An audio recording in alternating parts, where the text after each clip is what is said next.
20 июня в вузах и колледжах страны стартовала приемная кампания. В этом году для Башкортостана она обещает быть особенной. Почему? Сколько заложили бюджетных мест и на что сделали упор? Эти и другие вопросы обсудим сегодня в интервью с председателем Госкомитета Республики Башкортостан по науке и высшему образованию Светланой Мустафиной. Светлана Анатольевна, здравствуйте. Здравствуйте. Наверное, стоит начать с того, что в этом году ЕГЭ сдают свыше 17 тысяч человек. Это больше на 1000, чем в прошлом году. С чем это можно связать?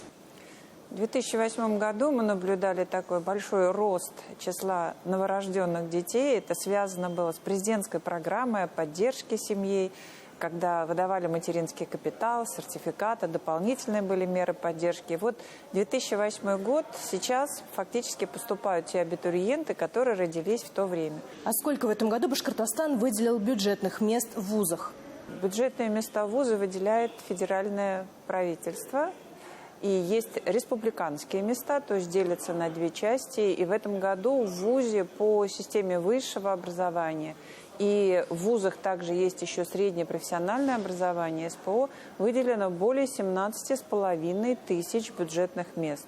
Если вот вы правильно сказали, 17 тысяч абитуриентов, 17,5 бюджетных мест, ну, можно сказать, что практически на каждого абитуриента в СПО он идет или высшее образование, будут выделены дополнительные бюджетные места. Это речь идет в первую очередь о выпускниках 11 класса. Из этого общего количества 14 тысяч бюджетных мест выделено на высшее образование.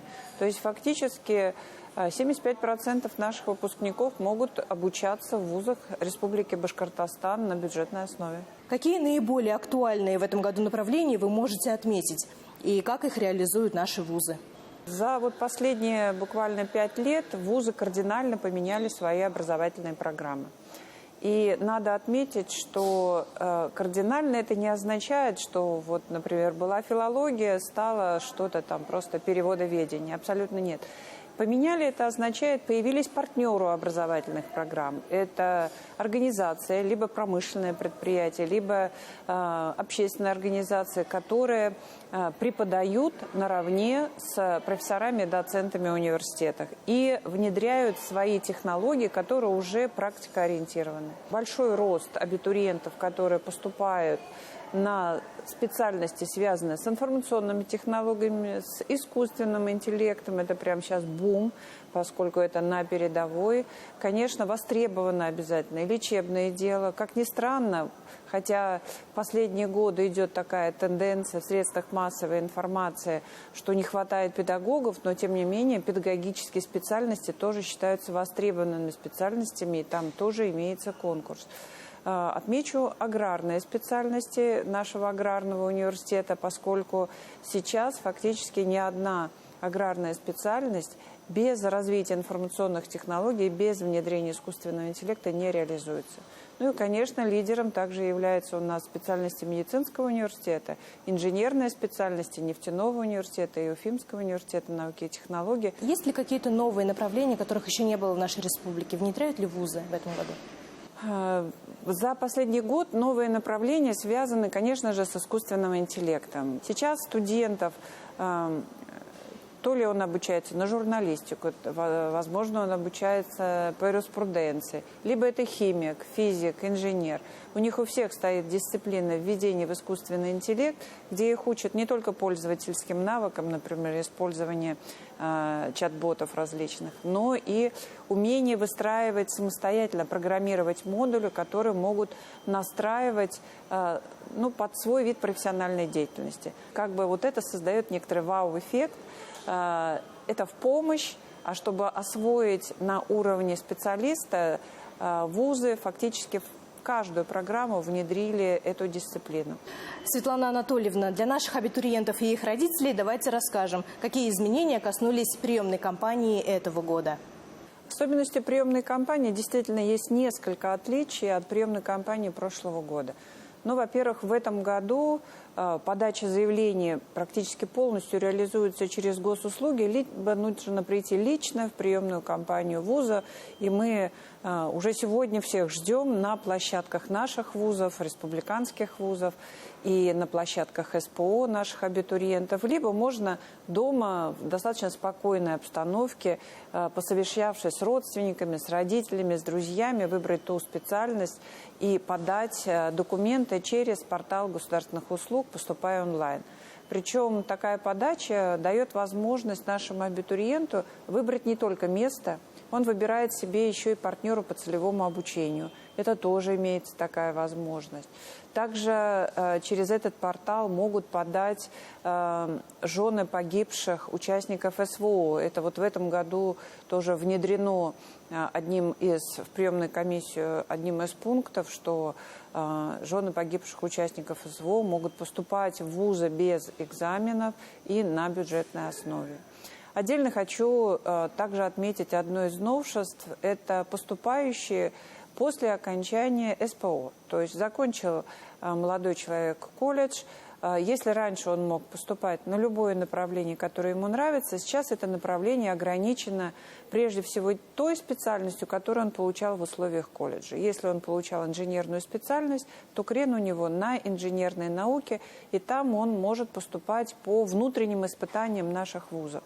Но если он все-таки решил выбрать совершенно иную специальность, скажем, был физиком, а становится лириком, да, то он поступает на общих основаниях. Он должен был сдать ЕГЭ, точно так же, как наши школьники 11 класс, и поступать именно на общих основаниях. И еще появился День тишины. Да, совершенно верно. Его называют, и, наверное, я думаю, родители задумываются, что такое День тишины. На самом деле это день, когда уже приемные комиссии не принимают никаких дополнительных изменений. В то же время абитуриент тоже не имеет права перекладывать документы из одной специальности на другую. Такой день действительно был необходим, и все последующие приемные комиссии прежних лет это доставляло немало хлопот. Поэтому День тишины, да, он был нужен для всех. И абитуриентов, и их родителей, и приемных комиссий вузов. Вот что касается хлопот, в этом году сдача ЕГЭ немножечко сдвинулась, стартовала 1 июня. Как вы думаете, тоже как-то повлияло ли это на выпускников нынешних? На мой взгляд, это никоим образом не повлияло. Я думаю, даже больше в плюс. Поскольку в предыдущие годы были ситуации, что последний звонок и буквально на следующий день, например, экзамен по информатике. И представьте, школьник, который сегодня со своими одноклассниками отмечает этот такой великолепный праздник, на следующий день ему надо быть на экзамене, и это нервозности доставляло. Я думаю, что вот этот период, который позволил нашим абитуриентам, школьникам собраться, подготовиться, успокоиться, самое главное, выспаться, что для абитуриентов и для выпускников немаловажно, и прийти с новыми силами на 1 июня. Мы очень много говорим про нынешних выпускников, а что касается аспирантов, будущих кандидатов наук, вот для них есть ли какие-то нововведения в этом году?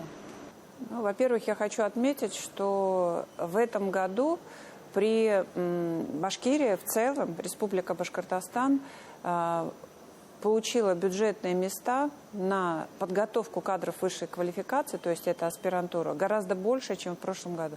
Практически на 12% у нас количество мест увеличено. О чем это говорит?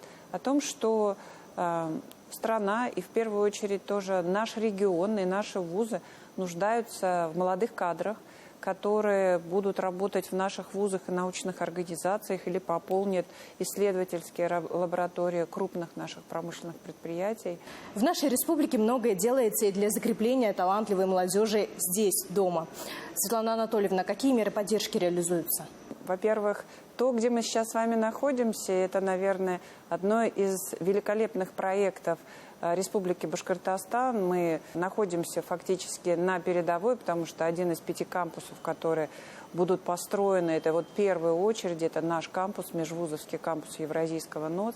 И помещение, где мы располагаемся, это лаборатория, научная лаборатория наших вузов, где уже сейчас наши школьники, начиная с 6-7 класса, работают наравне с нашими научными работниками ну, как я это иногда называю, влюбляется в ту будущую профессию, в свою будущую науку и определяет свой такой ориентир на будущее.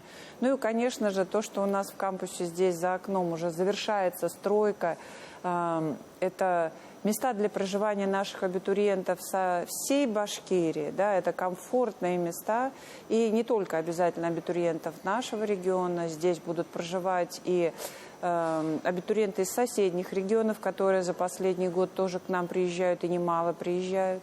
И иностранные студенты, которые приедут к нам из других государств, тоже появится у них прекрасная возможность уже на следующий год проживать в студенческом кампусе. Из года в год эти меры поддержки только усиливаются. Ну, я могу отметить те гранты, те стипендии, которые будут получены нашими 100-бальниками. Хочу отметить особенно абитуриентов, тех, которые являются победителями и призерами всероссийских олимпиад. Это отдельная когорта абитуриентов, которые поступают тоже без экзаменов, выбирая направление, и обязательно получают стипендию от вуза, поддержку фактически за вот такой результат в первую сессию, которая, в принципе, ну, наверное, выше средней заработной платы по Республике Башкортостан. Это стипендия главы Республики Башкортостан, ежегодно учреждаемая для студентов бакалавриата и специалитета магистратуры, гранты на научные исследования, которые выделяются республикой, где наши студенты, тоже начиная с первого курса, уже могут получать зарплату. И в завершении нашего интервью, что бы вы хотели пожелать абитуриентам, будущим студентам нашей республики? Вот какие наставления хотели бы дать им? Приемная кампания 2026 уже началась. И это радует. Конечно же, главное пожелание – выбрать специальность своей мечты. И чтобы этот выбор, ну, обязательно состоялся, поступление обязательно состоялось. Я, как истинный патриот Республики Башкортостан и житель ее, я хотела бы пригласить именно наших абитуриентов в вузы республики, поскольку я сама выпускник Башкирского государственного университета, но я вижу, как изменился вуз за столько лет. И сейчас, например, находясь в кампусе, в межвузовском кампусе и посещая вузы, ну, у меня иногда зависть такая бывает. Я бы хотела вернуться в то время и пообучаться уже другим новым направлениям, которые уже сейчас появляются, и тем новым возможностям, которые появляются. И мы всегда ждем, когда наши выпускники завершат свое обучение и пополнят ряды наших организаций, предприятий, органов госвласти со своими новыми мыслями, новыми проектами. И мы надеемся, что все это осуществится. Ну, а им желаю хорошей и легкой поступления, а приемным кампаниям выполнить свою основную миссию – набрать достойных абитуриентов. Светлана Анатольевна, благодарю вас за интересную и информативную беседу. Надеюсь, у наших абитуриентов все получится. Обязательно. Верим в это. Это была программа интервью Алия Эльтубаева. Всего доброго.